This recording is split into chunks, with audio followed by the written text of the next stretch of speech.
So hello students, कैसे आप सब लोग। NEET 2025 all India test series जो हम डिस्कस कर रहे थे उसके अंदर हमारा आज का पार्ट रहेगा part 2 for paper number 4।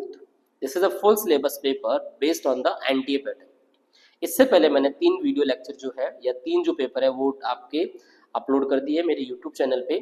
Playlist पे जाकर देख सकते हैं। नीट 2025 की प्लेलिस्ट में आपको ये वीडियो सारी मिल जाएगी। ठीक है, तो आज स्टार्ट करते हैं। क्वेश्चन नंबर 25 से 45 तक के जो क्वेश्चन है वो हम डिस्कस करेंगे पार्ट 2 के अंदर। विदाउट वेस्टिंग टाइम स्टार्ट करते हैं क्वेश्चन नंबर 25 के साथ में। There is a given that a 500 kg boat is 9 meter long, is floating without motion in still water. A man of mass 100 kg is at one end. If he runs at the other end of the boat and stop, तो displacement of boat कितना होगा, आपसे ये पूछा गया है। सबसे पहले इसके कॉन्सेप्ट को समझते हैं। देखिए कॉन्सेप्ट क्या है कि अगर ये कोई पर्सन है, ये सॉरी बोट है, इस बोट पे कोई पर्सन इस वाले एंड पे खड़ा है। बोट की लेंथ कितनी है 9 मीटर। अगर ये इधर रन करेगा और इस वाले एंड पे अगर ये पहुंच जाए देन उस केस में क्या होगा। फर्स्ट पॉसिबल चीज जो है वो आपको यहाँ पे एज्यूम लेनी है कि ये तो हो गया इसका एक्शन फोर्स, और इस एक्शन फोर्स की वजह से ड्यू टू इनिशिया ये ऑब्जेक्ट क्या होगा, पीछे की तरफ, ये जो बोट है ये आपके पीछे की तरफ यहाँ पे मूव करेगी, तो ये हो जाएगा आपका रिएक्शन फोर्स हो जाएगा। इसका मतलब ये हो गया कि बोट जो है ना उसके डायरेक्शन के जस्ट अपोजिट यहाँ पे मोशन करेगी। तो इस हिसाब से आप अपनी नॉलेज यहाँ पे अप्लाई कर सकते हैं कि ऑप्शन नंबर जो फर्स्ट और ऑप्शन नंबर सेकंड है ना, ये तो आपका हो गया गलत, बिकॉज इसने बोला है कि in the direction of displacement of the man, तो ये तो पॉसिबल नहीं, अपोजिट होगा। इसका मतलब ऑप्शन नंबर थर्ड और फोर्थ में से आपको यहाँ पे पिक करना है। अब हम अप्लाई करते हैं हमारा कॉन्सेप्ट। कॉन्सेप्ट क्या है वो देखिए, तो आपको इसके अंदर कॉन्सेप्ट क्या समझना है कि बेसिकली जो इनिशियल मोमेंटम था उस पर्सन का जो 9 मीटर लेंथ कवर करने में लिया है, वही फाइनल मोमेंटम किसका होगा, पर्सन और बोट का। तो दोनों को हम इक्वलाइज कर दे। चलिए एक बार अपन है ना इस चीज को यहाँ पे जूम करके मैं यहाँ पे कैलकुलेशन स्टार्ट करता हूँ। इनिशियल मोमेंटम जो है वो फाइनल मोमेंटम के इक्वल टू होगा। इसका मतलब ये होगा कि मास, पर्सन का मास इनटू उसकी वेलोसिटी इज इक्वल टू दोनों का मास, मास और बोट का, पर्सन का और बोट का, एंड वेलोसिटी कितनी हो जाएगी v2 हो जाएगी। जो यहाँ पे मूव करेगा ये v2 और ये वाला v1। अब पॉइंट ये है कि हमारे पास वेलोसिटीज नहीं दे रखी है, तो कोई मसला नहीं है यहाँ पे। हम है ना इसको सॉल्व कर लेते हैं कैसे। वेलोसिटी होती है change in displacement upon change in time. ठीक है, सेम कॉन्सेप्ट यहाँ पे भी लगेगा। Change in displacement upon change in time, ये कैंसिल आउट हो जाएगा। मैन का डिस्प्लेसमेंट दे रखा है, मैन का मास है 100, इसका डिस्प्लेसमेंट है 9 मीटर, एंड दोनों का जो कंबाइंड आपका मास है वो है 600, और ये डिस्प्लेसमेंट आपको फाइंड करना है। तो एल इज इक्वल टू कितना हो गया 900 अपॉन में 600, इट्स वुड बी आंसर 3/2, मतलब 1.5 मीटर आपका क्या हो गया फाइनल आंसर होगा। मतलब ऑप्शन नंबर कौन सा मैच हो रहा है यहाँ पर, ऑप्शन नंबर थर्ड जो है वो आपका यहाँ पे करेक्ट हो गया। आई होप आपको समझ में आया होगा ये। बड़े अगले क्वेश्चन पे, क्वेश्चन नंबर 26 है कि a sphere of mass m, radius r, rolls on a horizontal plane without slipping with the speed u. Now if it rolls, first वाले केस में तो क्या हुआ, विदाउट स्लिप रोल आप चल रहा था। सेकंड वाले केस में क्या हुआ, वो रोल कर रहा है, और अगर रोल कर रहा है वर्टिकली तो मैक्सिमम हाइट कितनी गेन करेगा ये आपको समझना है। अब पॉइंट ये है कि अगर ऑब्जेक्ट आपका वर्टिकली ये ऊपर की तरफ यहाँ पे रोल करता हुआ ऐसे जा रहा है स्फीयर, ठीक है, तो जब टॉप पे पहुंचेगा तब इसकी पोटेंशियल एनर्जी कितनी होगी mgh। ये पर्टिकुलर हाइट पे टॉप पे पहुंचेगा तो पोटेंशियल एनर्जी mgh होगी। और इनिशियली अगर ये v वेलोसिटी से आगे चल रहा है तो इसकी काइनेटिक एनर्जी कहाँ पे होगी, यहाँ पर होगी। अब काइनेटिक एनर्जी होगी कितनी, तो पहला तो हम यहाँ पे देखते हैं हमारा कॉन्सेप्ट क्या है। तो कॉन्सेप्ट हमारा ये है कि जो काइनेटिक एनर्जी होती है ना फॉर अ रोलिंग मोशन, वो होती है हाफ m, इनिशियल वेलोसिटी कितनी दे रखी है u दे रखी है ना, u स्क्वायर, एंड रिलेशन बनता है 1 + k² बाई r²। ये जो है वो मेरा रिलेशन बनता है किसका, काइनेटिक एनर्जी का। और ये काइनेटिक एनर्जी किसके इक्वल टू होगी, ये इक्वल टू होगी मेरे mgh के इक्वल टू होगी। ठीक है, अब इसी को सिंप्लीफाई करें, k² अपॉन r²। पहला पॉइंट ये आता है कि ये क्या होता है, तो एक बार पहले अपन इसके साथ साथ में कुछ जो इंपॉर्टेंट कॉन्सेप्ट है वो क्लियर कर ले कि k² अपन जो r² है वो क्या क्या होता है। तो मैं एक ब्लैंक पेज पे ये जो चीज़ें वो आप लोगों को बता देता हूँ कि कौन कौन से ऐसी ऑब्जेक्ट है जिनका आपको ये रेशो जो है वो पहले से पता होना चाहिए। ठीक है, जैसे सबसे पहले यही देख लेते हैं कि जो सॉलिड स्फीयर है इसका कितना होगा। देखो सॉलिड स्फीयर का जो मोमेंट ऑफ इनिशिया होता है, ये मोमेंट ऑफ इनिशिया अराउंड इट्स एक्सिस, ये कितना होता है, ये होता है 2/5 mr²। अगर मैं इस इक्वेशन को किसके साथ कंपेयर करता हूँ, m² से, तो यहाँ से मुझे रेशो कितना मिलेगा, k²/r² का, तो वो रेशो मिलेगा 2/5। यहाँ पे जो k है ना, ये बताता है आपके रेडियस ऑफ गायरेशन को बताता है, ठीक है। पहला तो आपको ये वाला रेशो पता होना चाहिए। दूसरा हम देखते हैं कि और किसके बारे में आपको नॉलेज होनी चाहिए। अब इसमें होलो का भी पता होना चाहिए। अगर आपका होलो स्फीयर है तो इसका मोमेंट ऑफ इनिशिया कितना होता है, तो ये होता है 2/3 mr²। इसको अगर मैं कंपेयर करूं किसके साथ में, m² के साथ में, तो यहाँ से k²/r² का रेशो कितना मिल गया, ये मिल गया 2/3। तो होलो स्फीयर के लिए जो रेशो होगा कितना होगा, 2/3 होगा। उसके अलावा और देखते हैं, जैसे सिलेंड्रिकल शेल देख लेते हैं कि होलो सिलेंडर है, ये आपका होलो सिलेंडर है। तो होलो सिलेंडर का जो मोमेंट ऑफ इनिशिया होता है, इस तरीके का होलो सिलेंडर होगा, तो इसका अराउंड इट्स एक्सिस जो आपका मोमेंट ऑफ इनिशिया होगा वो कितना मिलेगा, mr² मिलेगा, ठीक है। और अगर मैं इसको कंपेयर करूं किससे, m² से, तो यहाँ से k²/r² का रेशो कितना मिलेगा, ये मिलेगा 1 मिलेगा। और देखते हैं कि और कौन सा आपको क्लियर होना चाहिए। आप इसके अलावा पता लगा सकते हैं सॉलिड सिलेंडर का, बिल्कुल कि सॉलिड सिलेंडर का भी आपको पता होना चाहिए रेशो, बिकॉज रोलिंग मोशन में यही ऐसे कॉन्सेप्ट जो सबसे ज़्यादा यूज आते हैं। तो इसका मोमेंट ऑफ इनिशिया का फॉर्मूला कितना होता है, ये होता है mr²/2 होता है। इसको भी अगर मैं m² से कंपेयर करूं तो k²/r² कितना मिलेगा, 1/2 मिलेगा। तो ये कुछ बेसिक फंडामेंटल है जिनके रेशियोज आपको पता होने चाहिए अगर आप रोलिंग या फिर रोटेशनल मोशन के कॉन्सेप्ट को क्लियर करना चाहते हैं तो, ठीक है। आए हमारे क्वेश्चन के अंदर वापस से। तो क्वेश्चन जो हमारा था वो क्या था कि स्फीयर ऑफ मास m, ये दे रखा था पोटेंशियल एनर्जी, काइनेटिक एनर्जी किसके इक्वल हो जाएगी, पोटेंशियल एनर्जी की। अब यहाँ पे वैल्यू पुट करते हैं, ठीक है। तो मैं अगर वैल्यू पुट करूँ, देखो m से m कैंसिल आउट हो जाएगा, और उसके अलावा क्या दे रखा है, हाफ u², 1 प्लस ये रेशो कितना मिला था 2/5 इक्वल टू में g इंटू एच। अब हमसे यही तो पूछा है कि मैक्सिमम हाइट कितनी अटेंड करेगा, तो मैक्सिमम हाइट कितनी हो जाएगी, इसको अगर मैं पूरा सिंप्लीफाई करूँ तो ये हो जाएगा u², ऊपर आ जाएगा 7 एलसीएम के बाद में, और नीचे आएगा 5 2 10, और साथ में g मल्टीप्लाई हो जाएगा। इसका मतलब है कि 7u²/10g जो है वो आपका आंसर हो जाएगा, मतलब ऑप्शन नंबर जो थर्ड है वो आपका करेक्ट हो जाएगा।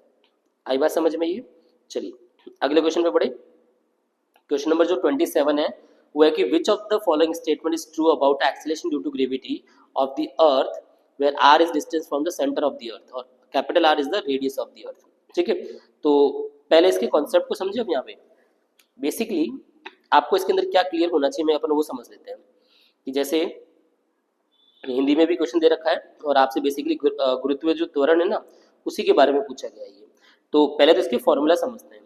तो अगर मैं एक कॉन्सेप्ट लेता हूँ कि अगर ये आपके पास में कोई आपका सॉलिड स्फीयर है, जैसे अर्थ ही समझ लिया हमने यहाँ पे, ठीक है।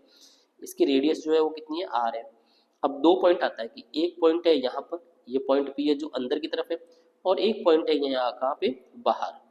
दोनों की जो डिस्टेंस हम कितनी पिक कर रहे हैं, स्मॉल r पिक कर रहे हैं। अब रिजल्ट आता है कि अंदर जो g होगा ना वो कितना होगा, और बाहर जो एक्सेलरेशन ड्यू टू ग्रेविटी होगी वो क्या होगी। तो अंदर जो g होगा वो तो होता है आपका g कैपिटल M अर्थ का mass multiply by small r and divide by earth की रेडियस का क्यूब। फॉर्मूला डायरेक्ट पता होना चाहिए आपको। बाहर का जो gravitation acceleration due to gravity होती है वो होती है कितनी, g कैपिटल M अपॉन में स्मॉल r²। तो इसका मतलब ये हो गया कि इस रेशियो के हिसाब से हमें अंदर की तरफ जो g है ना वो डायरेक्टली प्रोपोर्शनल टू किसके, r के, और बाहर की तरफ जो g है ना ये है इनवर्सली प्रोपोर्शनल टू r² के। क्लियर हुआ। तो इसका मतलब ये होगा कि अंदर की तरफ जैसे जैसे रेडियस बढ़ेगी वैसे वैसे एक्सेलरेशन ड्यू टू ग्रेविटी भी क्या होगी, बढ़ेगी, और बाहर की तरफ वो ऑटोमेटिकली क्या हो जाएगी, कम हो जाएगी। ये कॉन्सेप्ट क्लियर हुआ आपको। चलिए अब आते हैं हमारे क्वेश्चन के ऑप्शन में क्या दे रखा है। तो ऑप्शन में दे रखा है कि g decreases in moving away from the centre if r is greater then capital R। इसका मतलब ये कहाँ की बात कर रहा है, बाहर की बात कर रहा है। और अगर बाहर की ये बात कर रहा है इसका मतलब ये हो जाएगा कि अगर बाहर वाले केस में देखो ना तो r बढ़ने पे या फिर आपके दूर जाने पे g की वैल्यू क्या हो रही है, कम हो रही है ना, इसका मतलब ये स्टेटमेंट आपका बिल्कुल सही है इस स्टेटमेंट के, इस बेसिकली एक्सप्रेशन के हिसाब से। सेकंड स्टेटमेंट देखते हैं, G decreases in moving away from the center if R is less than capital R। इसका मतलब ये कहाँ की बात कर रहा है वो, अंदर की ओर। अंदर तो R जैसे जैसे बढ़ेगा वैसे G भी बढ़ेगा, इसका मतलब ये B आपका क्या हो गया, रॉन्ग हो गया। अब देखिए, अब बाकी ऑप्शंस देखने की नीड है या नहीं है, पहले ये समझते हैं कि क्या यहाँ पे हम हमारा कॉन्सेप्ट नॉलेज जो है वो अप्लाई कर सकते हैं क्या। अगर आप फर्स्ट, सेकंड और फोर्थ ऑप्शन में देखें ना, तो हर एक में आपका क्या आ रहा है, बी आ रहा है, और बी तो हम गलत कर चुके हैं। इसका मतलब ये हो गया कि आंसर क्या होना चाहिए, ए एंड सी। ऑटोमेटिकली आपका आंसर करेक्ट हो गया। ये तो हो गई आपकी नॉलेज। चलिए अब अपन आगे के कॉन्सेप्ट भी क्लियर कर लेते हैं कि if g is zero at the centre of earth, क्या ये सही बात है क्या। तो ऑब्वियसली अगर आप अंदर की तरफ देखेंगे तो ये डिपेंड कर रहा है, डायरेक्टली प्रोपोर्शनल टू आर है। आर की वैल्यू जीरो हो गई तो जी की वैल्यू भी कितनी हो जाएगी, जीरो हो जाएगी। इसका मतलब यस, सी वाला ऑप्शन भी आपका सही है। डी पे देखिए, G at equator decrease, Earth stop rotating about its axis। तो अगर ये इक्वेटर पे G की वैल्यू क्या हो जाए, डिक्रीज हो जाए, तो देखिए एक बार फॉर्मूला क्या होता है। तो इक्वेटर पे जो फॉर्मूला होता है वो होता है एक्चुअल ग्रेविटी जो पोल पे होती है माइनस ओमेगा स्क्वायर आर। अगर इसकी वैल्यू जीरो हो जाए या फिर बहुत कम हो जाए तो धीरे धीरे जीपी की जो वैल्यू होगी ना पोल पे, वो आपकी चेंज होती रहेगी और ओमेगा जो है ना वो आपका यहाँ पे वेरी करता रहेगा, तो स्टॉप तो नहीं होगी। इसका मतलब ये वाला ऑप्शन भी क्या हो गया, गलत हो गया। तो ऑप्शन कौन से सही हो गए, ऑप्शन ए और सी जो है ना, मतलब थर्ड ऑप्शन जो आपका यहाँ पे करेक्ट हो गया। तो इस क्वेश्चन में हमने कॉन्सेप्ट भी समझ लिया और नॉलेज भी गेन कर ली। अगले क्वेश्चन में पढ़े, question number 28। The orbital angular momentum of a satellite revolving a distance r from the center is capital L। Basically जो सैटेलाइट है ये सेंटर से कितना L डिस्टेंस दूर जो है ना, मतलब सॉरी एंगुलर मोमेंटम L है और डिस्टेंस कितनी है R है। अगर ये डिस्टेंस इंक्रीज करके 4r कर दे तो न्यू एंगुलर मोमेंटम कितना होगा। तो पहले हम समझते हैं कि एंगुलर मोमेंटम का फॉर्मूला क्या होता है। एंगुलर मोमेंटम होता है mvr। v जो है ना ये कौन सी वेलोसिटी है हमारे पास में, that is known as a orbital velocity. और ऑर्बिटल वेलोसिटी है तो इसका मतलब हम इस फॉर्मूले को चेंज कर सकते हैं।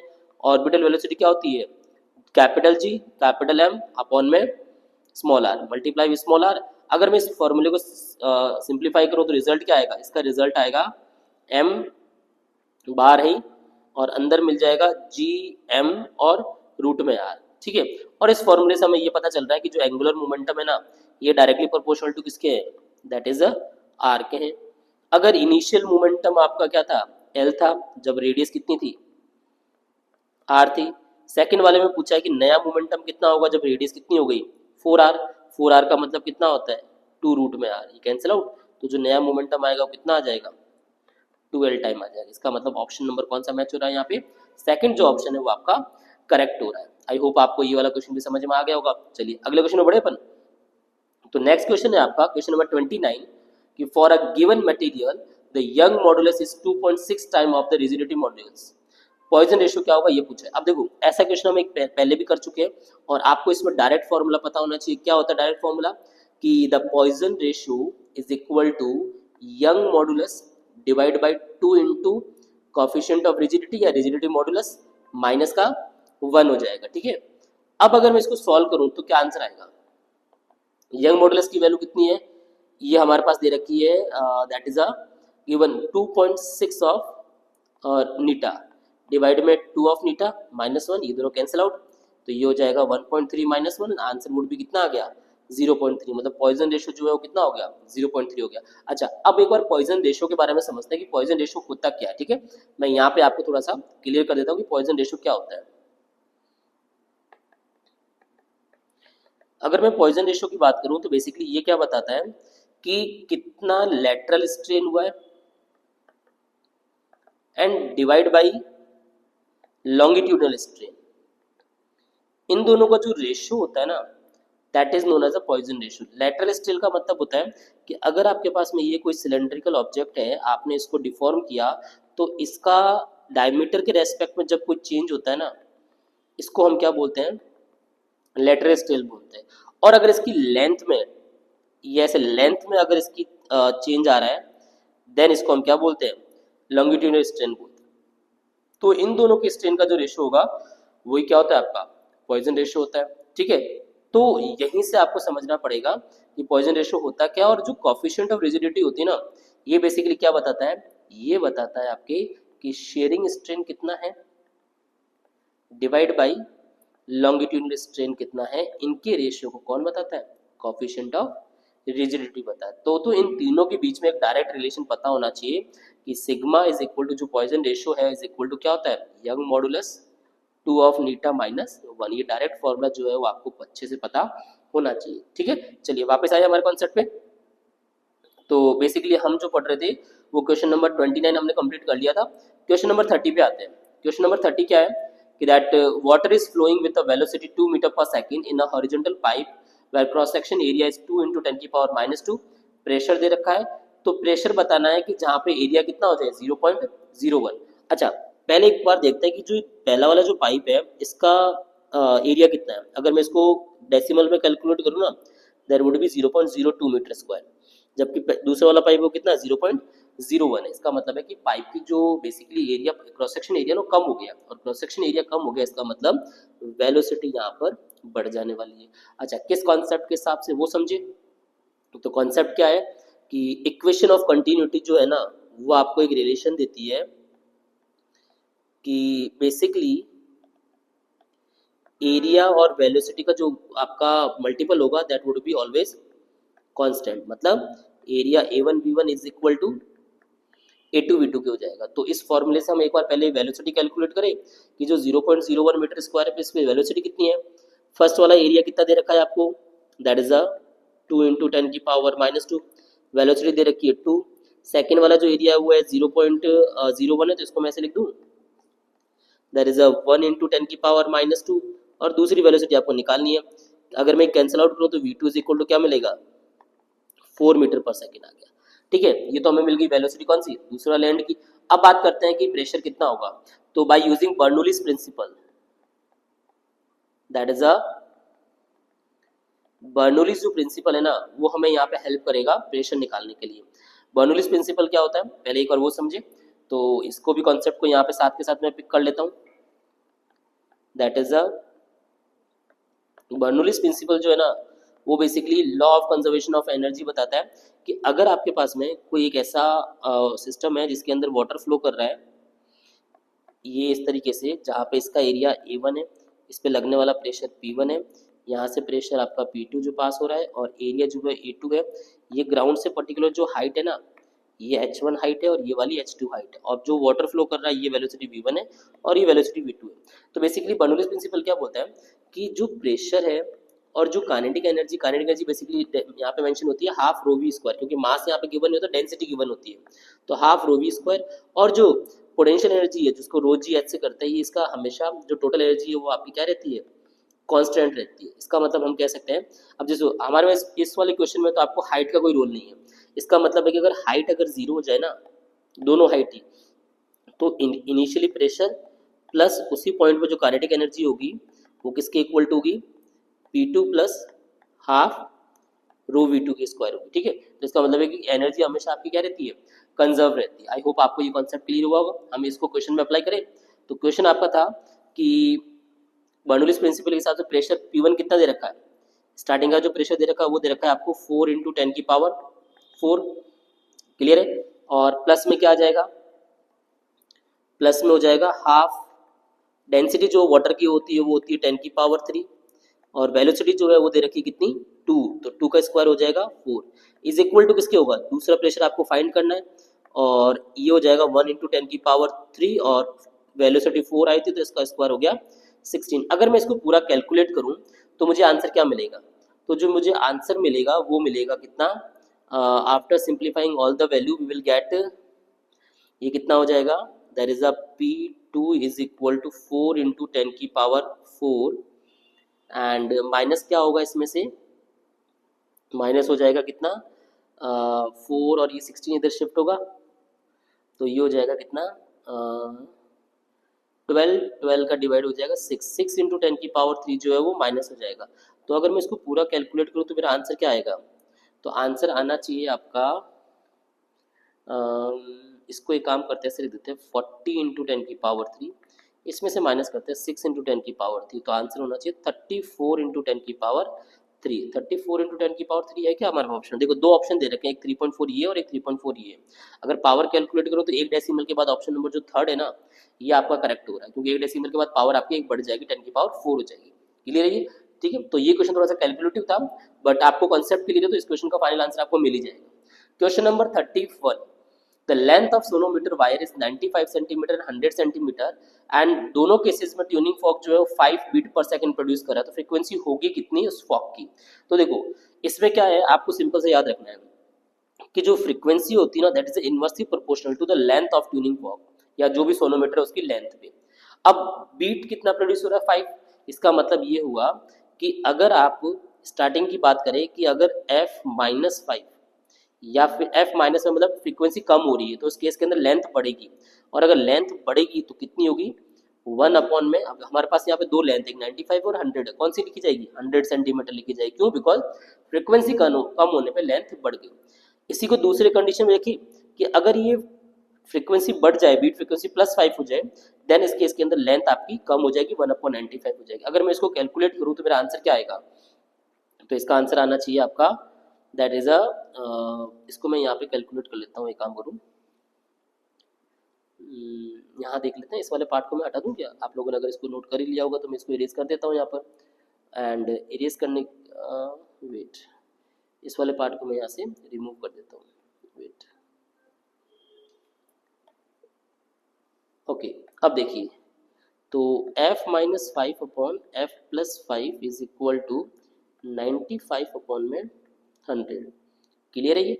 और इसको क्रॉस मल्टीप्लाई करके अगर मैं सॉल्व करूँ तो ये हो जाएगा 19, दिस इज 20, तो 20f-100 is equal to 19f+95, तो f इज इक्वल टू कितना आ गया? 195 हर्ट्ज जो आपका आंसर आ जाएगा, तो ऑप्शन नंबर जो सेकंड है वो आपका करेक्ट हो जाएगा। क्लियर है कॉन्सेप्ट भी? तो बस रिजल्ट आपको है जो बहुत इजी आ जाएगा, ऐसे क्वेश्चन के साथ में ये कॉन्सेप्ट भी आपको समझना पड़ेगा। चलिए अगले क्वेश्चन पे बढ़े। क्वेश्चन नंबर 32 है कि in a room where the temperature is 30 degree Celsius, a body cools from 61 to 59 degree in 4 minutes. The time taken by the body to cool from 51 to 49 कितना होगा, ये आपसे पूछा गया है। पहले समझते हैं इसके फॉर्मूले के बारे में। फॉर्मूला क्या होता है वो देखिए, तो इसको मैं यहाँ पे ना यहीं पे मेंशन कर देता हूँ क्योंकि हमें कंपेयर करना पड़ेगा। तो बेसिकली क्या होता है कि न्यूटन्स लॉ ऑफ कूलिंग के हिसाब से कि जो भी आपका टेम्परेचर में डिफरेंस आएगा, मतलब कि T1 minus T2 divide by total time taken is equal to किसके होगा? कंडक्टिविटी, दोनों टेम्परेचर का average, and minus original temperature, ये पूछा जाएगा। ठीक है, इस रिजल्ट के हिसाब से मेरा ये वाला क्वेश्चन आराम से सॉल्व हो जाएगा। अब पहले वाले केस में देखो क्या हो रहा है, 61 से 59 हो रहा है, कितने टाइम में? 4 मिनट में। और एवरेज कितना हो जाएगा दोनों का? अगर मैं दोनों का एवरेज देखूं तो 60 होगा, और रूम टेम्परेचर कितना दे रखा है? 30। इसको मैं कंपेयर कर लेता हूँ किससे? दूसरे वाले केस के अंदर 51 माइनस 49 डिवाइड बाई ये वाला टाइम आपको कैलकुलेट करना है कि इसका एवरेज कितना होगा? 50 माइनस 30। अब मैं इसको सॉल्व करूँ, केस है कि कैंसिल आउट। ये तो देखो दोनों में डिफरेंस कितना आ रहा है, इसमें भी डिफरेंस 2 का आ रहा है, इसमें भी डिफरेंस 2 का आ रहा है, ये कैंसिल आउट हो जाएंगे, तो रिजल्ट आएगा T/4। ऊपर रेशो आएगा 30 का, नीचे रेशो आएगा 20 का, तो यहाँ से T की वैल्यू कितनी मिल जाएगी? यहाँ से T की वैल्यू मिल जाएगी हमारे पास में 6 मिनट, जो है वो आपका करेक्ट आंसर हो जाएगा, मतलब ऑप्शन नंबर जो सेकंड है वो आपका करेक्ट हो जाएगा। ठीक है, ये कॉन्सेप्ट भी क्लियर हुआ। According to Newton's law of cooling, आपको ये वाला जो फॉर्मूला है वो याद रखना है, और इसके बहुत सारे क्वेश्चन जो है नीट में पूछे गए हैं। इसका मतलब है कि बहुत कॉमन फॉर्मूला है जो आपको इसके अंदर पता होना चाहिए। ठीक है, चलिए अब बढ़ते हैं अगले क्वेश्चन में।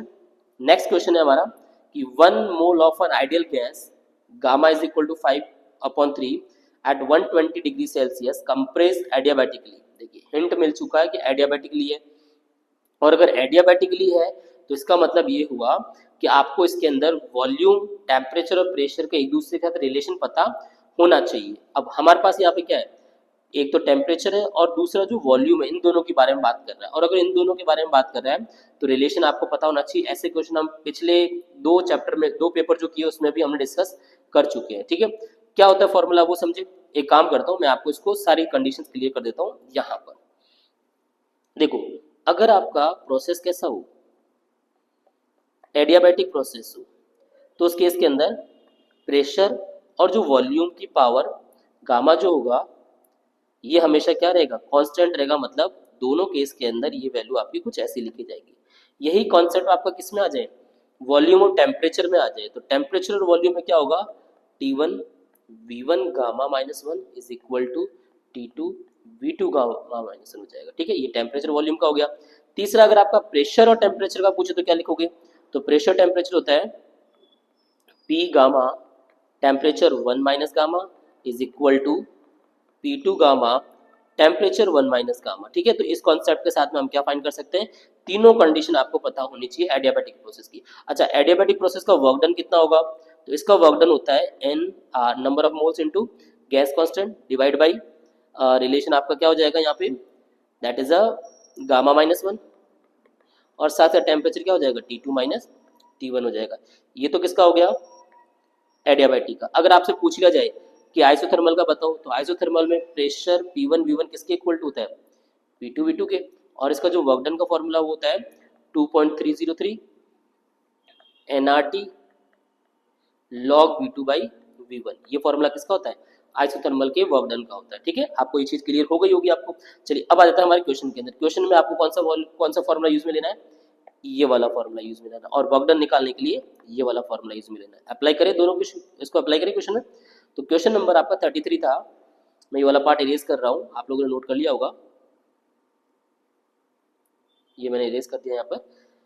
क्वेश्चन नंबर 33 के अंदर गामा दे रखा 5/3, तो रिलेशन क्या मिलेगा, temperature volume gamma -1 temperature volume gamma -1। तो यहाँ पे आपको T2 पूछा है, तो इसका मतलब हो जाएगा T1 V1 अपॉन V2 की पावर गामा -1। चलिए वैल्यू पुट कीजिए एक बार जल्दी से इसके अंदर। T1 कितना दे रखा है 127 डिग्री सेल्सियस, तो केल्विन में कितना हो जाएगा, प्लस 273 कीजिए इसके अंदर। प्लस का 273 करने पे कितना रिजल्ट आ रहा है, ये आ रहा है हमारे पास में 400 अपॉन में V1 वॉल्यूम V ले लेते हैं इनिशियल, और फाइनल जो है वो कितना है 8/27 ऑफ इनिशियल, और गामा की वैल्यू कितनी है 5/3 -1। कैलकुलेट करूँ मैं इसको, तो T2 इज इक्वल टू कितना आ जाएगा 427 अपॉन 8, इसको लिखा जा सकता है कितना 3/2 का स्क्वायर, और पावर कितनी है, पावर है हमारे पास में, सॉरी 3/2 का क्यूब, ये लिखा जा सकता है 3/2 का क्यूब, और पावर कितनी है 2/3। अगर इसको पूरा सिंप्लीफाई करूँ तो क्या आंसर आएगा 400 इंटू 9/4, ये कैंसिल आउट होगा 100 टाइम, तो टेम्परेचर कितना आ गया, टेम्परेचर मेरे पास मिल गया 900 केल्विन मिल गया। ठीक है, ये तो मिला हमें टेम्परेचर। अब पूछा गया कि वर्क डन बताओ पूरे सिस्टम का, तो वर्क डन क्या होता है, ये होता है एन, नंबर ऑफ मोल्स कितनी है, तो 1 मोल गैस है यहाँ पर, तो नंबर ऑफ मोल हो गई कितनी 1। गैस कांस्टेंट कितना होगा, अब गैस कांस्टेंट की जो वैल्यू है वो किसके अंदर आपके पास में होगी यहाँ पे, वैसे तो अपन इसकी वैल्यू 8.21 कंसीडर करते हैं, बट यहाँ पर जो है वो आपकी केल्विन में है, तो इसकी वैल्यू कितनी रख लेते हैं अपन 2। टेम्परेचर में डिफरेंस कितना है 900 माइनस 400 का, और डिवाइड में क्या होता है गामा -1 ना, तो 5/3 -1। चलिए इसको कैलकुलेट कीजिए, क्या आंसर आएगा 2 इंटू 500 डिवाइड बाई 2 इंटू 3, तो आंसर कितना आ गया 1500 कैलोरी जो है वो आंसर आ गया, मतलब ऑप्शन नंबर जो है आपका 4 हो गया। अगर यही आपका जूल में होता तो गैस कांस्टेंट की वैल्यू क्या रखते 8.31 रखते। क्लियर है ये, चलिए बढ़िया आगे बढ़ते हैं। क्वेश्चन नंबर 34 में, क्वेश्चन नंबर 34 में पूछा गया है कि वर्नियर कैलिपर है जिसके 10 डिवीजन वर्नियर स्केल किसके इक्वल टू है 9 डिवीजन, मतलब एक कॉमन यहाँ पे कंडीशन दे रखी है आपको। 1 division of main scale is 0.1 centimetre if in the measurement of inner diameter of cylinder zero of vernier scale lies between 1.3 to 1.4। Second division पे आ रहा वर्नियर स्केल कोइंसाइड। अब देखो इतनी सारी चीज़ होती है तो बच्चा बड़ा कंफ्यूज होता है कि कहाँ से स्टार्ट करें, तो मैं आपको वैसे थोड़ा सा इसके साथ समझाता हूँ कि क्या क्या चीज़ आपको यहाँ पे समझनी है।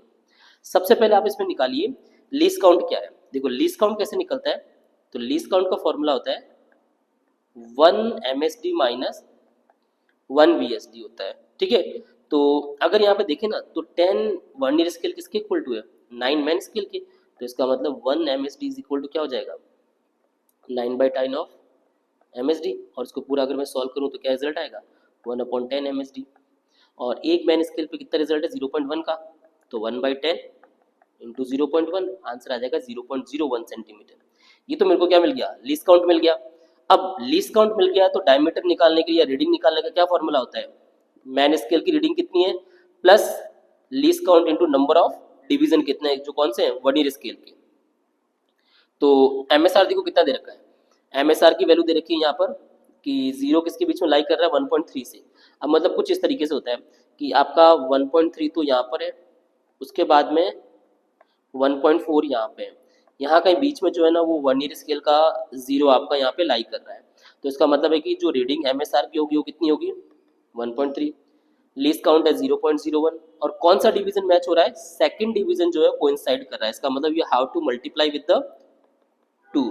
तो क्या आंसर आ जाएगा 1.3 plus 0.02 and the answer would be 1.32 centimetre जो आपका फाइनल आंसर हो जाएगा। तो ऑप्शन नंबर जो थर्ड है वो आपका करेक्ट हो जाएगा। समझ में आया कॉन्सेप्ट ये, ठीक है। तो लीस्ट काउंट कैसे निकालते हैं ये पता होना चाहिए, और रीडिंग का फॉर्मूला क्या होता है ये पता होना चाहिए। एक प्रैक्टिकल जो क्वेश्चन है वो आपके हर एक एग्जाम में एक क्वेश्चन बनता ही बनता है, स्पेशली वर्नियर कैलिपर और स्क्रू गॉज के बारे में आपको पता होना चाहिए। चलिए अगले क्वेश्चन में बढ़े। क्वेश्चन नंबर हमारे पास नेक्स्ट है 35, एंड क्वेश्चन नंबर 35 है कि liquid of density rise to height 10 centimeter in a capillary tube if the angle of contact of liquid pair is 0 degree, radius of tube is 2 mm, then surface tension कितनी होगी, आपसे ये पूछा गया है, ठीक है। अब पहले समझते हैं कि कैपिलरी ट्यूब होती क्या है, ठीक है। तो कैपिलरी ट्यूब कुछ इस तरीके का एक आपका ऑब्जेक्ट होता है जिसके अंदर ऑब्जेक्ट एक आपका वाटर का मेनिस्कस बनता है, जिसकी ट्यूब की रेडियस तो आर होगी, और जो वाटर मेनिस्कस है इसकी रेडियस कितनी होती है, स्मॉल आर होती है। ये इसके साथ में क्या बनाता है कि एंगल ऑफ कांटेक्ट बनाता है किसके बीच में, कैपिलरी ट्यूब और इसके वाटर ड्रॉप के बीच में। ये एंगल होता है थीटा, ये एंगल भी कितना होगा, ये एंगल भी होता है थीटा। देन इस केस के अंदर क्या होगा कि जितना आपका प्रेशर लगेगा इस मेनिस्कस के ऊपर, और वो प्रेशर कितना होता है, जो आपका प्रेशर इंटरनल प्रेशर होता है ये होता है that is a 2T upon में R, ठीक है। और ये जो प्रेशर है ये प्रेशर बेसिकली किसके इक्वल टू होता है, that would be equal to rho ji h के, ठीक है। जितना आपका एटमॉस्फेरिक प्रेशर होगा उसकी, तो एटमॉस्फेरिक प्रेशर कितना होता है रो जी एच। अगर मैं इन दोनों को इक्वल टू करूं तो 2T upon are equal to कितना हो जाएगा रो जी एच। बट क्वेश्चन में आपको रेडियस ऑफ ट्यूब तो दे रखी है, आप इसमें ये जो वैल्यू है ना ये मतलब स्मॉल आर की फॉर्म में निकालनी, कैपिटल आर की फॉर्म में निकालनी। तो मैं एक काम करूँ कैपिटल आर को यहाँ पे कन्वर्ट कर दूँ, क्योंकि अगर मैं इस ट्राइंगल में देखूँ ना, मैं यहाँ पे अलग से डायग्राम बना लेता हूँ आपके कि ये आपके पास में स्मॉल आर है, ये कैपिटल आर है, और ये क्या हो गया थीटा हो गया। तो आपके पास में जो कॉस थीटा होगा वो कितना मिलेगा, that is a small r upon capital r. तो यहाँ से कैपिटल आर क्या मिल जाएगी, स्मॉल आर अपॉन में कॉस थीटा। मैं वैल्यू पुट करूँ यहाँ पे तो रिलेशन क्या आएगा, ये रिलेशन आएगा that is a 2T upon में R multiply by cos theta is equal to rho ji H. तो यहाँ से हमें हाइट क्या मिलेगी कैपिलरी ट्यूब की, वो मिलेगी 2T कॉस थीटा अपॉन में r into rho into g. I think आपको ये कॉन्सेप्ट यहाँ से क्लियर हो गया होगा कि कैपिलरी ट्यूब की हाइट कैसे निकालते हैं। अब आपसे क्वेश्चन में तो टेंशन पूछी गई, सरफेस टेंशन पूछी है, तो सरफेस टेंशन का फॉर्मूला क्या बन जाएगा, ये बन जाएगा T is equal to h. H कितना है, तो हाइट कितनी आ रही 10 सेंटीमीटर, तो 10 इंटू 10 की पावर -2। रेडियस कितनी है 2 mm है, तो 2 इंटू 10 की पावर -3। डेंसिटी है 10 की पावर 3, जी है 10, एंड डिवाइड बाई किससे होगा 2 इंटू कॉस थीटा, कॉस 0 की वैल्यू होती है 1। तो इसको कैलकुलेट कर लो, 2 से 2 कैंसिल आउट हो गया। अब जो भी बचा वो सारी की सारी पावर बची है, पावर भी कैंसिल आउट। तो टोटल जो रिजल्ट आएगा कितना आएगा, वो आएगा हमारे पास में 1 न्यूटन पर मीटर जो आंसर आएगा, मतलब ऑप्शन नंबर जो है फोर्थ हो गया। तो मैंने इस क्वेश्चन में आपको कॉन्सेप्ट भी क्लियर किया कि फॉर्मूला कैसे डिराइव करते हैं इसका, एंड कैपिलरी ट्यूब के अंदर क्या इंपॉर्टेंट रिजल्ट होता है वो भी बता दिया यहाँ पे। चलिए अगले क्वेश्चन पे आए। क्वेश्चन नंबर 36 से आपका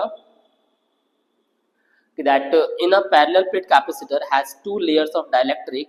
अब दो यहाँ पे फिल कर रखे हैं अपने डाइलेक्ट्रिक। अच्छा, अब इस क्वेश्चन को पूछा गया कि इलेक्ट्रिक फील्ड और डिस्टेंस के बीच में ग्राफ है, तो कौन सा ग्राफ जो है यहाँ पे करेक्टली मैच हो रहा है।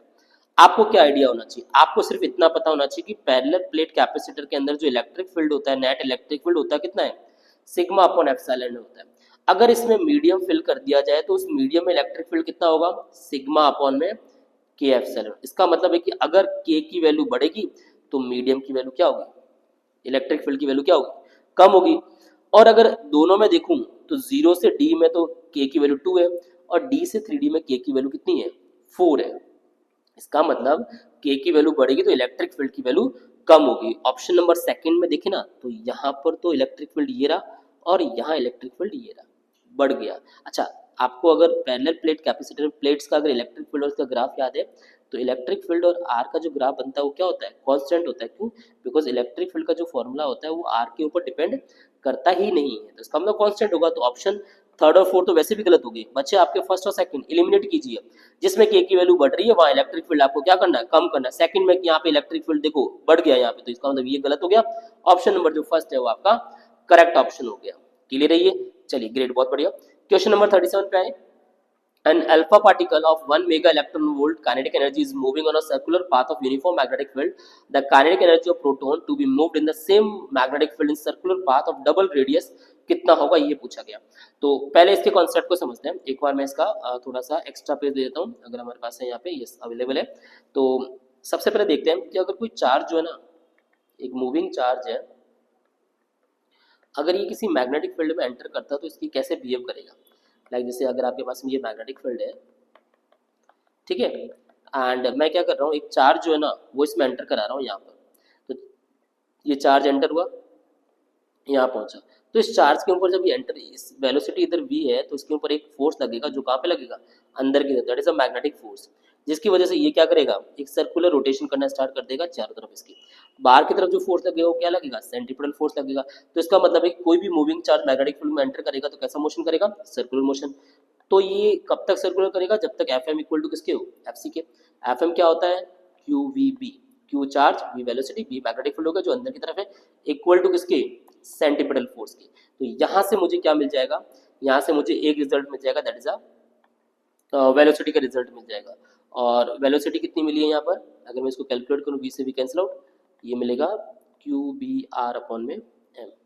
इसके साथ में आप आर भी निकाल सकते हो, आर कितना होगा, तो आर का जो फॉर्मूला मिलेगा वो मिलेगा, that is a m v by q b. इसके साथ आप टाइम पीरियड भी निकाल सकते हो, कितने टाइम तक वो एक पूरा कंप्लीट सर्कुलेशन करेगा, तो ये होगा 2 पाई आर अपॉन वेलोसिटी, और वेलोसिटी कितनी मिल गई है, 2 pi R Q B R upon में एम। आर से आर कैंसिल आउट, तो टाइम पीरियड कितना मिल गया, 2 पाई एम अपॉन में क्यू बी मिल गया। इसके साथ में आप काइनेटिक एनर्जी भी निकाल सकते हो। काइनेटिक एनर्जी क्या होती है इसकी, हाफ एम वी स्क्वायर, तो वी की जगह रखो क्यू बी आर अपॉन में एम का स्क्वायर। अगर मैं इसको पूरा कैलकुलेट करूँ तो क्या रिजल्ट आएगा, half m q square b square r square upon में एम स्क्वायर, एक पावर कैंसिल आउट, ये मिल गया हमारे पास रिजल्ट। तो ये कुछ कॉमन रिजल्ट है जो आपको मूविंग चार्ज जो मैग्नेटिक फील्ड में एंटर कर रहा है इसके बारे में पता होना चाहिए। एक बहुत कॉमन जनरल टॉपिक है जिसमें क्वेश्चन भर के आते हैं। चलिए आए हम हमारे क्वेश्चन के अंदर। तो हमारा क्वेश्चन था that is 37, alpha particle move कर रहा है, काइनेटिक एनर्जी आपको दे रखी है और किसमें, यूनिफॉर्म मैग्नेटिक फील्ड के अंदर। अगर ये प्रोटोन होता देन इस केस के अंदर और रेडियस कितनी डबल होती तो काइनेटिक एनर्जी कितनी होगी। अब देखिए एक बार, अभी मैंने फॉर्मूला बताया आपको कि काइनेटिक एनर्जी जो है ना वो किस किस के ऊपर डिपेंड कर रही है, चार्ज के स्क्वायर, रेडियस के स्क्वायर और उसके मास के ऊपर।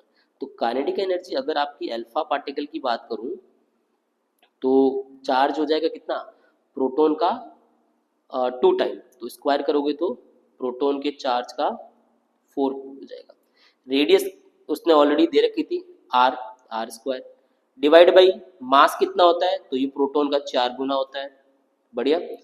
और अगर यही मैं रेशियो लिखूं प्रोटॉन का, तो ये हो जाएगा कितना, q p square divide by r square. अच्छा, रेडियस इसने डबल कर दी, यहाँ पर कितनी कर दी रेडियस, डबल, तो ये हो जाएगा 4r स्क्वायर और डिवाइड में मास ऑफ प्रोटॉन। ये देखो क्या क्या कैंसिल आउट होगा, ये कैंसिल आउट, ये कैंसिल आउट, 4 से 4 कैंसिल आउट, आर स्क्वायर से आर स्क्वायर कैंसिल आउट।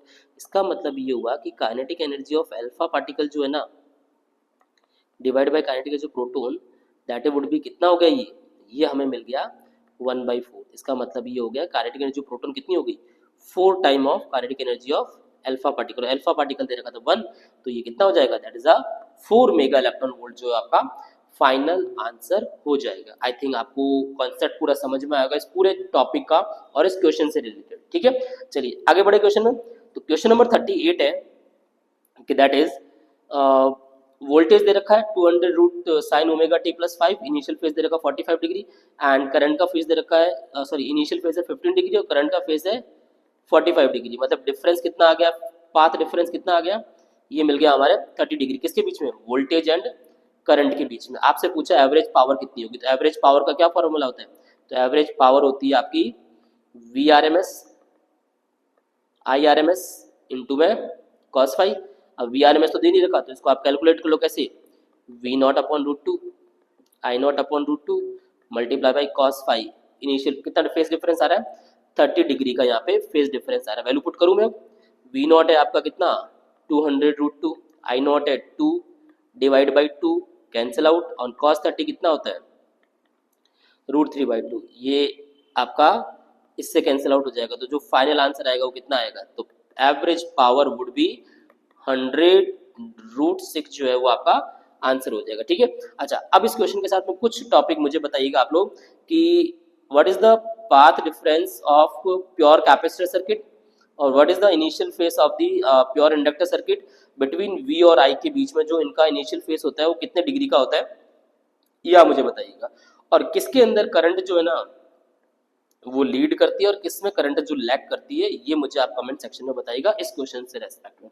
चलिए हम बढ़ते हैं हमारे अगले क्वेश्चन में, और अगला क्वेश्चन जो है वो है आपका क्वेश्चन नंबर 39 कि during propagation of electromagnetic wave e and b are and direction of propagation of perpendicular to each other. ठीक है, अब देखिए ये वाला चीज तो हमारे पास में ऑलरेडी क्लियर है कि अगर मैं इलेक्ट्रोमैग्नेटिक वेव की बात करूं तो जो इलेक्ट्रिक फील्ड होता है ना ये कुछ इस तरीके से ट्रेवल करता है आपका, ठीक है, एंड जो मैग्नेटिक फील्ड है वो इससे बिल्कुल 90 डिग्री पे कुछ ऐसे ट्रेवल करता है, और दोनों का जो प्रोपोगेशन है वो इसके पाथ ऑफ प्रोपोगेशन के हमेशा क्या आता है परपेंडिकुलर। इसका मतलब ये हो गया कि yes this statement is completely correct statement. I hope clear हो गया। चलिए सेकंड स्टेटमेंट है कि during propagation of electromagnetic wave the energy density due to electric and magnetic fields are equal. बिल्कुल, जब भी प्रोपोगेट करते हैं तो इनकी जो इलेक्ट्रिक एनर्जी होगी half epsilon naught E square, वो हमेशा इनकी जो मैग्नेटिक एनर्जी होगी हाफ एल आई स्क्वायर, इन दोनों की क्या रहती है हमेशा इक्वल रहती है। ठीक है, तो आपको ये वाला रिजल्ट बहुत अच्छे से क्लियर होना चाहिए। इसका मतलब ये स्टेटमेंट भी क्लियर है, बोथ स्टेटमेंट आर राइट। चलिए ठीक है, अगले क्वेश्चन पे आए। क्वेश्चन नंबर 40 है कि in the given diagram light enters speed at 60 degree angle, और क्यू पे जो है वो आपका यहाँ पे वापस रिफ्लेक्ट होकर सेम मीडियम पे आ रही है जिसको टोटल इंटरनल रिफ्लेक्शन बोलते हैं। तो minimum refractive index of glass slab कितना होगा, आपसे ये पूछा गया। ठीक है, अब पॉइंट आता है कि आपको पहले इसमें क्या पता होना चाहिए, आपको इसके अंदर क्लियर होना चाहिए कि TIR जो होता है ना ये होता क्या है। ठीक है, तो सबसे पहले हम ये समझते हैं कि TIR के अंदर क्या होगा कि एक लाइट जो है ना ये एंटर करती है तो उसका जो एंगल है ना वो क्रिटिकल एंगल से बड़ा होना चाहिए, और लाइट ट्रेवल करनी चाहिए डेंसर टू रेयर मीडियम, जैसे कि इस वाले मीडियम में ट्रेवल कर रही है। तो मिनिमम रिफ्रैक्टिव इंडेक्स कितना होगा आपसे ये पूछा गया क्वेश्चन में। अब कैसे करेंगे पहले वो समझते हैं। सबसे पहले पॉइंट लेते हैं, ये वाला जो पॉइंट ए मैं ये ले लेता हूँ, इस पे देखते हैं। तो इस पे आपको समझ में आ रहा है कि लाइट एंटर कर रही है एयर से इस ग्लास स्लैब के अंदर, मतलब इस पॉइंट पे आप स्नेल्स लॉ अप्लाई करके डिफाइन कर सकते हैं कि ये जो एंगल आर है ना ये कितना होगा। कैसे कि म्यूज इक्वल टू क्या होता है sine I upon sine R होता है ना, तो sine R is equal to कितना हो जाएगा sine 60 degree divide by refractive index, sine 60 होता है √3/2, तो ये हो जाएगा √3/2 म्यू हो गया। अब पॉइंट बी पे बात करते हैं, तो पॉइंट बी पे जो हो रहा है वो हो रहा है टोटल इंटरनल रिफ्लेक्शन।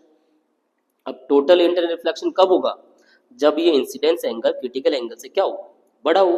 अब अगर ये एंगल आर है और इस एंगल को मैं आई मान लेता हूँ, तो ये ऑब्वियसली जो आई है ना ये पूरा पूरा ट्रायंगल बन रहा है, तो ये जो आई है ना ये क्या होगा 90 माइनस आर से अपन रिप्रेजेंट कर सकते हैं। Am I clear.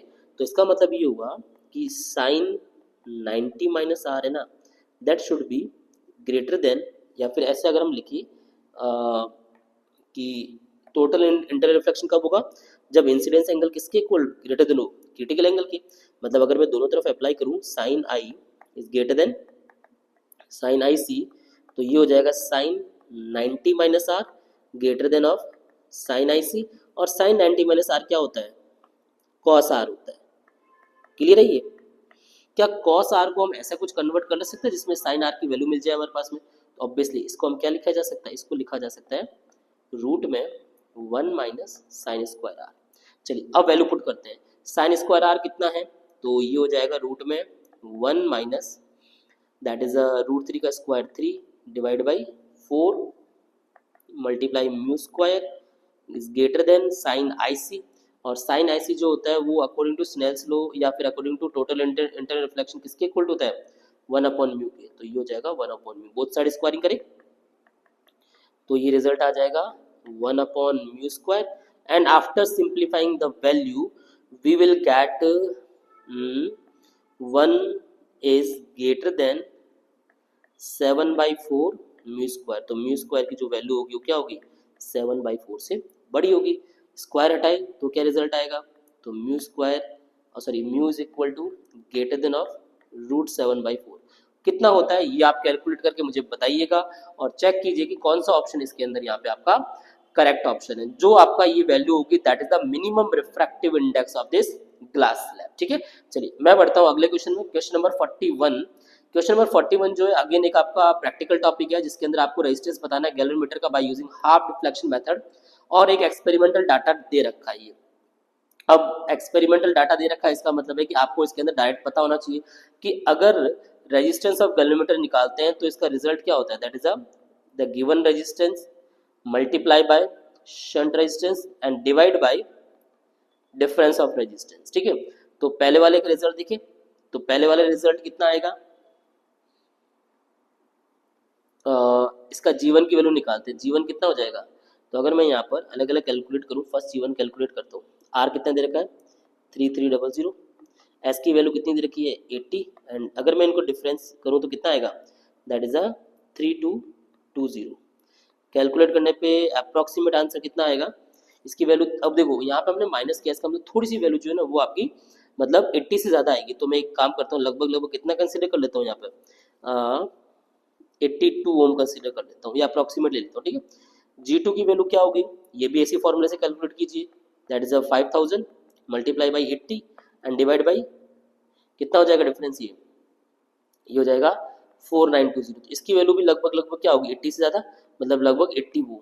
तो इन दोनों का जो ऐड करूंगा तो वो जो मीन जी मिलेगा ना वो भी आपका अप्रोक्सीमेट कितना मिलेगा 80 या 81 ओम समथिंग मिलेगा। इसका मतलब ऑप्शन में देखें ना तो बहुत बड़ा डिफरेंस है। तो ऑप्शन नंबर जो 4th है वो आपका करेक्ट हो जाएगा। ये प्रैक्टिकल टॉपिक था, इसी से रिलेटेड भी क्वेश्चन जो है वो कई बार एग्जाम में बन जाते हैं, तो आप डायरेक्ट फॉर्मूला याद रखिएगा। ठीक है, चलिए अगले क्वेश्चन में पढ़े। क्वेश्चन नंबर हमारा 42 है। These are the two blocks of mass 7 kg and 5 kg are connected by a heavy rope of mass 4 kg और अपवर्ड फोर्स कितना लग रहा है 200 न्यूटन का। अब ऑब्वियसली ऑब्जेक्ट जो है वो ऊपर की तरफ क्या कर रहा है, मूव कर रहा है। तो इसका मतलब है कि यहाँ पे इसके अंदर क्या लगेगा, एक एक्सेलरेशन लगेगा। तो पहले तो हम निकालते हैं कि नेट एक्सेलरेशन कितना होगा। अगर मैं यहाँ नेट एक्सेलरेशन निकालूं तो कितना आएगा, that is a net force divide by net mass. अब नेट फोर्स कितना लग रहा है, तो ऊपर की तरफ लग रहा है 200 न्यूटन और नीचे इन तीनों ब्लॉक का अगर मिला दूं ना 7 kg 4 kg और 5 kg का, तो ओवरऑल जो वेट लग रहा है वो लग रहा है 16 g लग रहा है divide by net mass that is 16 kg। तो जो आंसर आएगा वो कितना आएगा, ये हो जाएगा 200 minus 160 that is 40 divide by 16। तो ये आंसर आएगा 2.5 मीटर पर second square is the right answer. मतलब एक्सेलरेशन मिला ये तो कि जिस एक्सेलरेशन से ऊपर की तरफ मूव कर रहा है ना, अभी तो सिर्फ हमें वो मिला है। अब इसमें दूसरा कॉन्सेप्ट आपको बताना है, ये एक्सेलरेशन कहाँ पे लग रहा है आपका, ये आपका नीचे की तरफ लग रहा है और इसका शेडो फोर्स जो है वो आपका ऊपर की तरफ लग रहा है। ठीक है, अब देखें हम यहाँ पे दूसरा कॉन्सेप्ट क्या होगा। अच्छा वेट सॉरी मैंने यहाँ पे मेंशन गलत कर दिया, एक्सेलरेशन लग रहा है ऊपर की तरफ और जो शेडो फोर्स लगेगा वो इसका नीचे की तरफ लगेगा। अब हम बात करते हैं कि इसने क्वेश्चन में बुलाया कि the tension at the top end of a heavy rope eight point P. Point P कौन सा है, ये वाला है। अब इस पॉइंट पी पे कितना टेंशन लगेगा आपसे वो पूछा गया। तो अगर देखें ना तो इसकी अगर मैं एफबीडी बना दूं तो ऊपर की तरफ एक फोर्स लग रहा है दैट इज 200 न्यूटन, क्लियर है। उसके अलावा आपकी जो टेंशन फोर्स है वो कहाँ लग रही है, नीचे की तरफ लग रही है। एंड साथ के साथ है ना ये जो ब्लॉक है 7 kg का, इसका जो वेट लगेगा वो भी नीचे होगा, मतलब ये जो 7g है ये नीचे की तरफ लगेगा। और इसके अलावा जो आपका 7 इसके साथ में जो एक्सेलरेशन प्रोड्यूस होगा वो भी आपका कहाँ लगेगा, नीचे की तरफ लगेगा। तो इसका मतलब ये हो जाएगा कि जो 200 न्यूटन है that would B 7g plus 7a plus tension force के इक्वल टू, तो टी इज इक्वल टू कितना आ जाएगा 200 minus 7g minus 7a। Calculate करूँ कितना आएगा 200, ये 70, एक्सेलरेशन है 2.5, तो 7 इंटू 2.5 कितना आंसर आएगा टी का। तो टी की जो वैल्यू मिलेगी वो मिलेगी हमारे पास में 130 माइनस दिस इज द 17.5, इसका आंसर हो जाएगा 112.5 न्यूटन, जो आपका फाइनल आंसर हो जाएगा। तो ऑप्शन नंबर जो सेकंड है वो आपका करेक्ट हो जाएगा। आई होप एफपीडी के साथ में और ये आपका क्वेश्चन जो है अच्छे से समझ में आया होगा।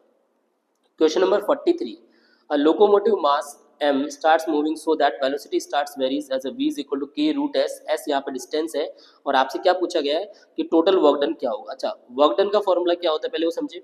तो work done is equal to क्या होगा, that is a force into displacement, ठीक है। और दूसरा जो वर्क, आप इसमें फोर्स का कोई रोल यहाँ है नहीं, फोर्स नहीं दे रखा, डिस्प्लेसमेंट तो फिर भी दे रखा है। देन इस केस के अंदर दूसरा कॉन्सेप्ट क्या काम करेगा, आपको पता होना चाहिए work energy theorem, that total work done जो होगा वो किसके इक्वल टू होगा, the change in kinetic energy. और चेंज इन काइनेटिक एनर्जी का मतलब होता है that is a half mv square. Start कहाँ से हो रहा था, एक रेस्ट पोजीशन से, इसका मतलब है कि सिर्फ क्या बचेगा हाफ mv स्क्वायर। अब मुझे v निकालना है, यहाँ पे v कैसे आएगा वो देखूँ मैं। तो सबसे पहले समझते हैं कि गिवन क्या है। तो गिवन दे रखा है v इज इक्वल टू कितना k रूट s, v की वैल्यू कितनी दे रखी है k रूट s। ये आपको आई थिंक वेलोसिटी जो वेरी कर रही है ना वो दे रखी है, ये फाइनल वेलोसिटी नहीं है, ये जो वेलोसिटी वेरी कर रही है उसका रिलेशन दे रखा है। और मुझे अगर इसकी फाइनल वेलोसिटी निकालनी है तो मुझे निकालनी पड़ेगी by using equation of motion, जो कि कितना होता है v is equal to U plus A T से। और अगर मैं इसको कैलकुलेट करूँ, इनिशियल वेलोसिटी 0 है, एक्सेलरेशन इनटू टाइम। तो हम एक काम करते हैं, एक्सेलरेशन निकाल देते हैं। एक्सेलरेशन कैसे कि वेलोसिटी यहाँ पे वेरी कर रही है, तो मैं इसका क्या कर देता हूँ डिफरेंशिएशन कर देता हूँ। डिफरेंशिएशन करने के बाद में क्या रिजल्ट आएगा, ये आएगा आपका इसको अगर मैं यहाँ पे डिफरेंशिएट करूँ तो एक्सेलरेशन क्या मिलेगा, दैट वुड बी एक्सेलरेशन होता है आपका dv बाई dt, बट यहाँ पे टाइम के साथ में नहीं दे रखा रिलेशन है। तो हम क्या अप्रोच लगाए जिससे हमारे पास में क्वेश्चन सॉल्व हो जाए। एक काम करते हैं, इसको है ना ऊपर नीचे ds से मल्टीप्लाई करते हैं, तो एक्सेलरेशन इज इक्वल टू क्या मिल जाएगा, देखो ds अपॉन dt जो होता है ये तो होता है वेलोसिटी, और ये हो जाएगा dv अपॉन में ds। इसका मतलब है कि एक्सेलरेशन निकालने का हमारे पास एक कॉन्सेप्ट मिल गया। कैसे कि v तो दे रखा है कितना, v की वैल्यू दे रखी है that is a k root s, v की वैल्यू कितनी दे रखी है k रूट s। और अगर मैं इसका डिफरेंशिएशन करूं तो कितना मिलेगा k अपॉन में 2 रूट s मिलेगा। तो ये रूट s से root s cancel out, acceleration कितना मिल गया k स्क्वायर बाई 2 मिल गया, ठीक है, एक्सेलरेशन मिल गया। अब यहाँ हमारे लिए इजी हो जाएगा वेलोसिटी निकालना फाइनल वाली, कि एक्सेलरेशन मिल गया कितना k स्क्वायर बाई 2, टाइम ले रहा है t, तो ये फाइनल वेलोसिटी मिल गई। एंड देन इसकी हेल्प से हम एनर्जी निकाल सकते हैं, और एनर्जी कितनी होगी that is a half m और इस पूरी वेलोसिटी का square, that is k square by 4 multiply by T square. कौन सा ऑप्शन मैच हो रहा है, देखो 1/8 आ रहा है, 1/8 यहाँ पर भी आ रहा है, 1/8 यहाँ पर भी आ रहा है।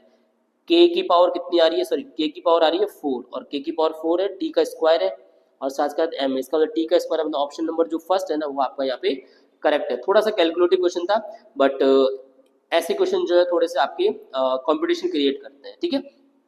चलिए अगले क्वेश्चन में पढ़े। क्वेश्चन नंबर 44 है, a particle release from a height S a certain height, kinetic energy is 3 time of potential energy.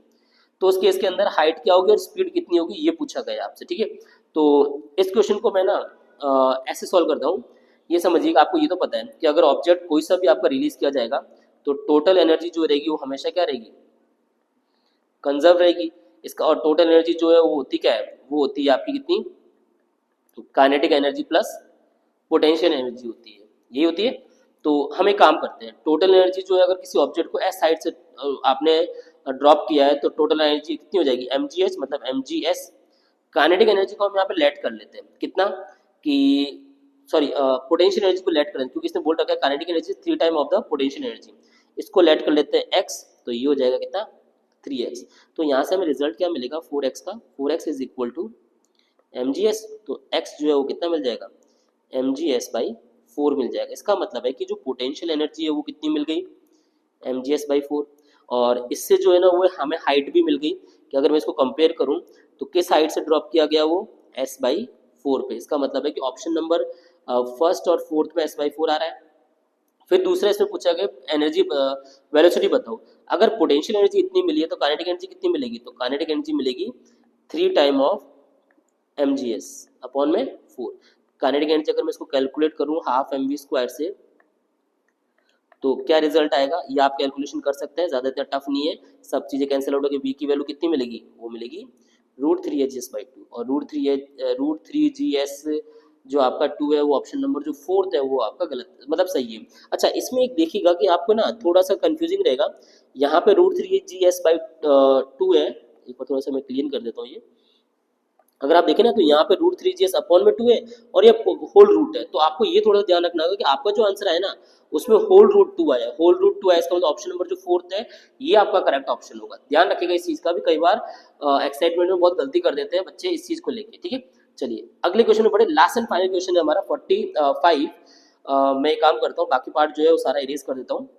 45 question है वो कि ball moving with velocity 9 metre पर second collide with another similar stationary ball. After the collision, both the balls move in the direction of angle 30 degree with the initial। तो आपसे पूछा है कि collision के बाद उनकी स्पीड क्या होगी, ठीक है। इस क्वेश्चन को मैं यहाँ पे अलग से बताता हूँ कि ये आपके पास में एक ऑब्जेक्ट था जिसका मास कितना था m, किस वेलोसिटी ट्रेवल कर रहा था, ये क्वेश्चन में दे रखा था 9 मीटर पर सेकेंड। ये एक ऑब्जेक्ट था जो रेस्ट कंडीशन में और इसका मास भी कितना है m। जब इसे टकराए ना तो एक तो चला गया इधर किस वेलोसिटी से, ये आपको निकालना है। दूसरा चला गया इधर, ये किस वेलोसिटी से, ये भी आपको निकालना है। एंगल कितना दे रखा है 30 डिग्री दे रखा है, ये एंगल भी कितना हो गया 30 डिग्री हो गया। तो इस केस में आपको बस ये ध्यान रखना है कि जो इनिशियल मोमेंटम है ना ये फाइनल मोमेंटम के क्या रहेगा, इक्वल रहेगा। इनिशियल मोमेंट क्या था, पहला वाला ऑब्जेक्ट तो आपका मास m वेलोसिटी 9, दूसरा ऑब्जेक्ट 0 पे था। फाइनल मोमेंटम क्या होगा कि दोनों जो है वो ट्रेवल कर रहा है। अच्छा मैं कंपोनेंट बना लेता हूँ, कौन से एक्स एक्सिस कंपोनेंट से काम चल जाएगा, ये होता है v cos 30 और ये वाला भी कितना हो जाएगा, this is also v cos 30। इसका मतलब जो टोटल मिलेगा मोमेंटम वो कितना मिलेगा, दोनों बॉलों का मिला के 2m v cos 30 जो है वो रिजल्ट आ जाएगा।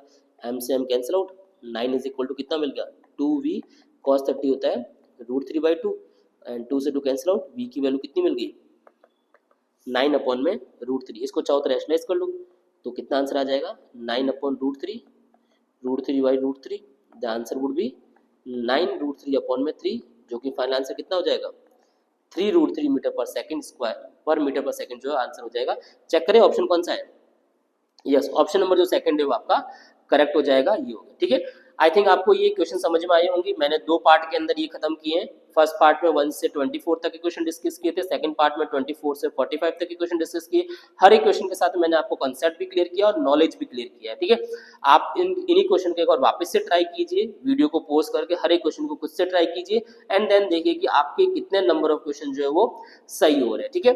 अच्छा अब बढ़ते हैं हमारे अगले पार्ट के अंदर। मैं आपको अगले वाले जो वीडियो होगा उसके अंदर मैं लेके आऊंगा आपका फिर से एक अपन रिवीजन स्टार्ट करेंगे जिसके अंदर हम 11th क्लास का एक पेपर पिक करेंगे, देन फिर से 12th क्लास का एंड देन उसके बाद में हम लेंगे एक कंप्लीट फुल सिलेबस पेपर जिसमें 11th और 12th कंबाइंड मिलेगी। हमारे 3 चैप्टर और बचे हुए हैं, 3 जो पेपर है वो और बचे हुए हैं।